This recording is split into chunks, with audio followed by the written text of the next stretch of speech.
if the U.S. is going to give this permission, they better be ready to give Ukraine more weapons, because once you start hitting Moscow in a big way, Moscow's going to, try to hit back. Before we continue, we invite you to follow our channel, the only American show reporting live from Ukraine every day. Joining us now from Ukraine, Joseph Lindsley. Joe, I have a way to end this war.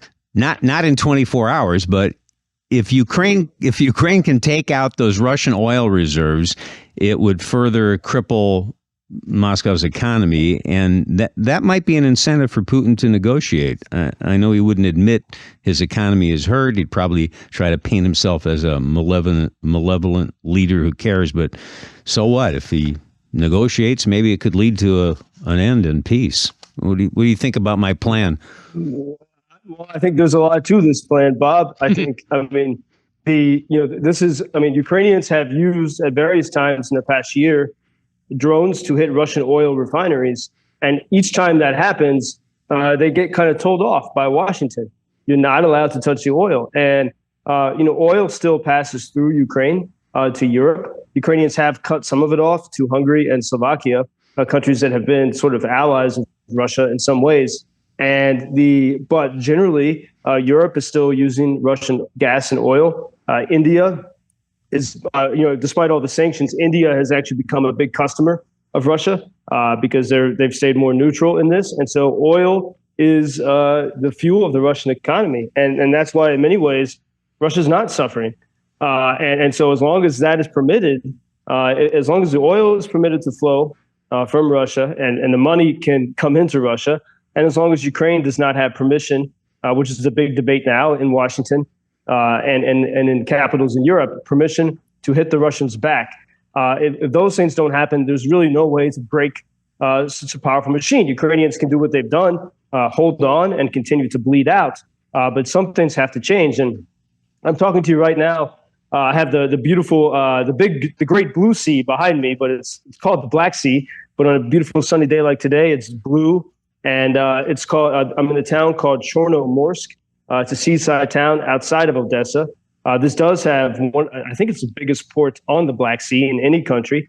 And it's a bit more laid back here. You can feel the sea breeze outside of the big city. And everything seems like a pleasant day. But, as I look at the sea behind me, in the times of the ancient Greeks, the Greeks were exploring the very beach right behind me thousands of years ago. And in the Greek legends, Homer and Odysseus came to these very shores in all those great stories.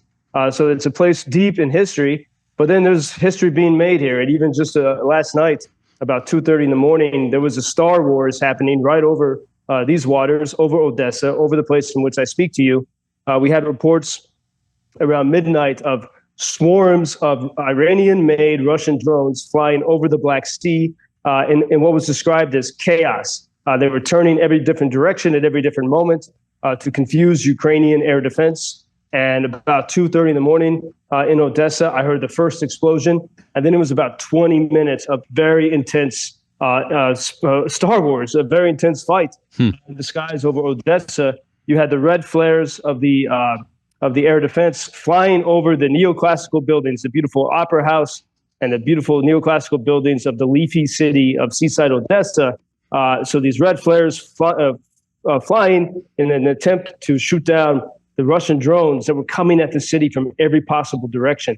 And so everyone in the city saw stuff, they heard stuff, and it seems that the air defense did work quite well. But it was the most intense battle over Odessa in many months. And we also, at the port from which I'm speaking to you, behind me, there was a ship, an Egyptian ship that left the port a few days ago. And, the Ukrainians have made the Black Sea pretty safe for cargo transport. And so there's a lot of commerce happening. In fact, as much grain is now being sent from Ukraine as was before the war, before the big war. And there was a ship from Egypt that left. And the Russians, according to President Zelensky's office and other sources, the Russians attacked it with a cruise missile. We're still waiting for more information on it, but the Russians hit a civilian Egyptian-flagged ship that was traveling through the Black Sea. And so it still is obviously a dangerous place. And, as we look at when I woke up after 2 hours of sleep, after the barrage of drones, I saw the barrage of headlines today about Putin talking about red lines, because we have all the movement now for Washington to give permission to the United Kingdom to give permission to Ukraine to use British and French weapons to hit the places in Russia from which Russia attacks Ukraine. And here you really do see the power of America. America control, even though the United Kingdom really wants to give these missiles, America really holds the keys. They control it, even though it's not their weapons. And but there's so much chatter about these missiles coming here that does give Russia time to prepare. And Putin is making new threats today. He's threatening, he loves his favorite word, the nuclear word. And he says that this will be a red line. And as I read all the headlines and stories, I see the word escalation everywhere, including from the Pentagon spokesperson. They say they're worried about escalation. And, but no one is really doing an analysis. If you look at all the red lines that Ukrainians have crossed, Putin's red lines that they've crossed, no one mentions that. But there's at least 18 very specific red lines, including that if Ukrainians use any American weapons on Russian soil, like the HIMARS, Putin said he was going to go nuclear and go crazy. Well, that happened in May. And, what we saw is Ukraine got stronger and Russia got weaker. Putin said if you attack his Navy in the Black Sea, he's going to go, you're crossing the red line. Well, that Navy is gone. The only threat is the drones and the planes that fly over there, but the Navy is gone.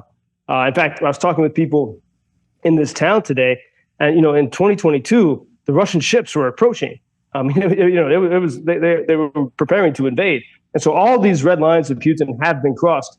And now when we see the UK pushing, and it seems maybe Washington will give this permission to let Ukraine use these amazing, precise Storm Shadow missiles, I just would encourage people to have this perspective of the red lines that have been crossed. And one very important voice, Victoria Spartz, she was born in Ukraine. She's a congresswoman from Indiana. She's voted against Ukraine funding.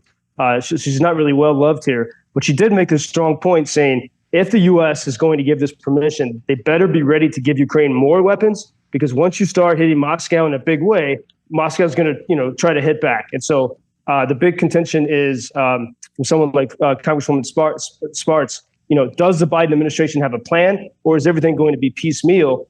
And, I think a lot of people, Bob, think the government is super well organized and people have it together.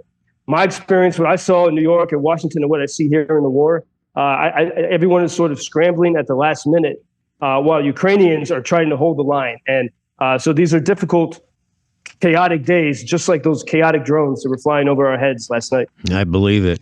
Well, the other day, reporters asked President Biden if he would lift the geographic restrictions, and he said, we're working that out right now. So I think there's hope for my plan, Joseph.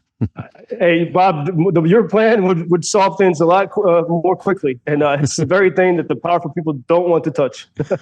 We'll hope for peace this weekend, at least for you, Joseph. Thank you very much, as usual. Thank you for introducing Ukraine on your social media pages. That's very important, that much more people can get more information about the situation here and how everybody can help Ukraine to stay stronger and to save all the world. Что он сказал?